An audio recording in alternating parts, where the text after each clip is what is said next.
Barangay Arcangel, a humble chapel stood as the heart of the people's devotion. At its center was the image of San Vicente Ferrer, protector, intercessor, and beloved patron. Ang lola ko pong si Gregoria Chudosio ay pagkaman po'y nasa malayo po siya, nagkasakit itong lola ko. Kalipas ng ilang araw, sinabi niya sa tatay ko na, kumuha ka ng pangtapal, tampo, diyan sa lugar na yan. Katapos, ang po pwede magpatayo ka ng simbahan diyan. At ang patron ay Senyor San Vicente. Kaya, tinupad yun ng aking tatay. Nagtawag siya ng meeting kasama si Nanay Pure, kasama si Nanay Corning, upang ipatayo nila ang simbahan na yun.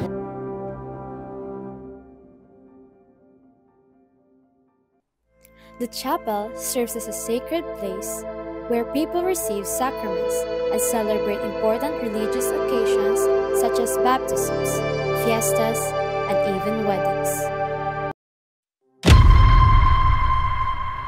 May isang lasing, tapos umakyat sa altar. Pag-akyat niya, sabi niya, kung ikaw ay magamilagro, pauga na. Pinaliguan niya ng tuba. Mamaya-maya, nagkukulog na, mikinlat na. Ang bauhay, anangan kayo. Dito ang hangin atas ng ugan. Ang baha ito dahil. Oo, baha ito dahil. Hindi, medyo dito ka kami at naging baha kasi ilak na rin. Natong tiyempo nga to ay mga 7 years old ako. Nahatandaan ko nagbagyo kabaskog. Tapos ay kuagahon yun ay kitaan ko ta si Senyor San Vicente sa Sibsibon. Natindog. Tapos ay tinawag ko si tatay sa ninanay. Nga nanganay abugon nga naggadto una.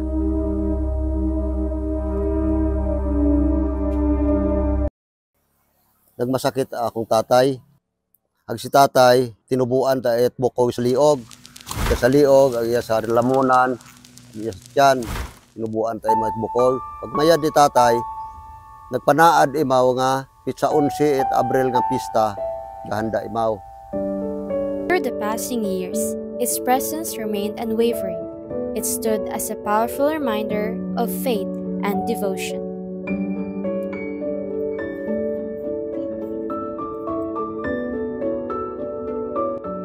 In the home of Mrs. Cherry Chudosio, the image of San Vicente Ferrer used in the chapel was carefully preserved.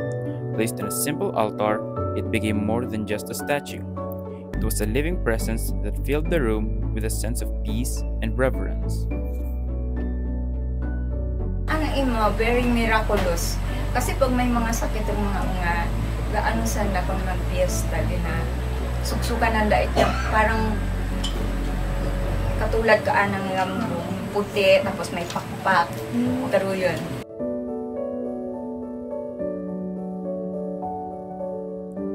As years passed, the chapel was moved to a new location, but the devotion to the faithful remained steadfast.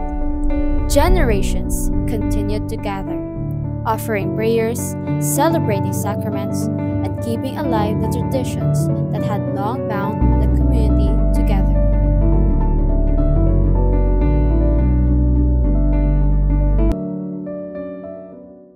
I recall before nga ro chapel nga ra ni San Vicente Ferrer hay once a month akaturang ro misa, once a month. Ang mga tao hay interesado kita magsimba iya kay San Vicente Ferrer. So ginsuggest ko nga ubor naton nga every Sunday. Kulihi hay patiro nobina sa Disyembre nga sa Pasko, no? Ay ginpaambit man namon iya nga may andaman nga nobina masis sa Pasko sa Disyembre, simbang gabi.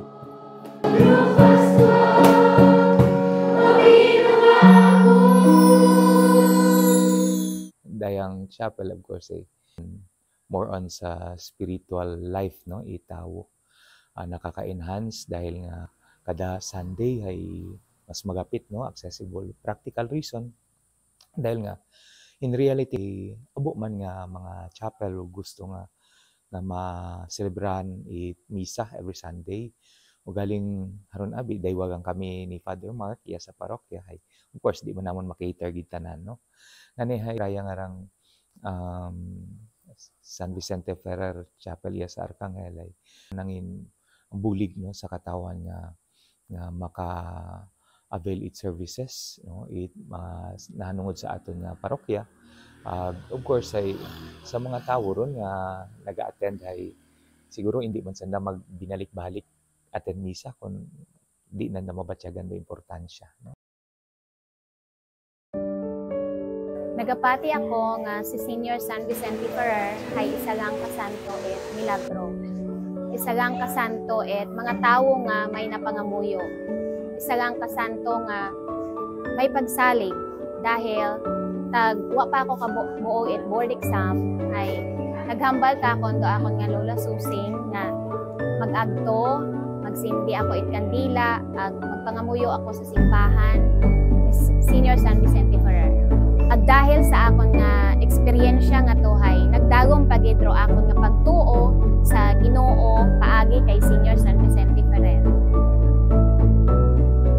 Gani kabay pa nga pero mga tao makaroon nga iya ay mabalik kita kay San Vicente. Kay kamo kada nagtukod, kamo kada ang nag-ubra, ag kabay pa nga aton alagaan kapilya ni San Vicente Ferrer. Pero presensya it simbahan, presensya it kapilya ay isa ka invitation nga from time to time ay makapamagandong kita. Maka-isip-isip kita kung bagaro atong mga buhaton ko atong kabuhi ay inline pa o in harmony pa sa mga realities nga buko niyang kalibutanon kundi lang ito. Through storms and trials, the saint remained, reminding the community that faith, once awakened, can never be broken. Join the San Vicente Ferrer Chapel community. Light a candle, say a prayer, and experience the enduring faith of the community. Keep faith alive. San Vicente Ferrer, ig-ampo mo kami!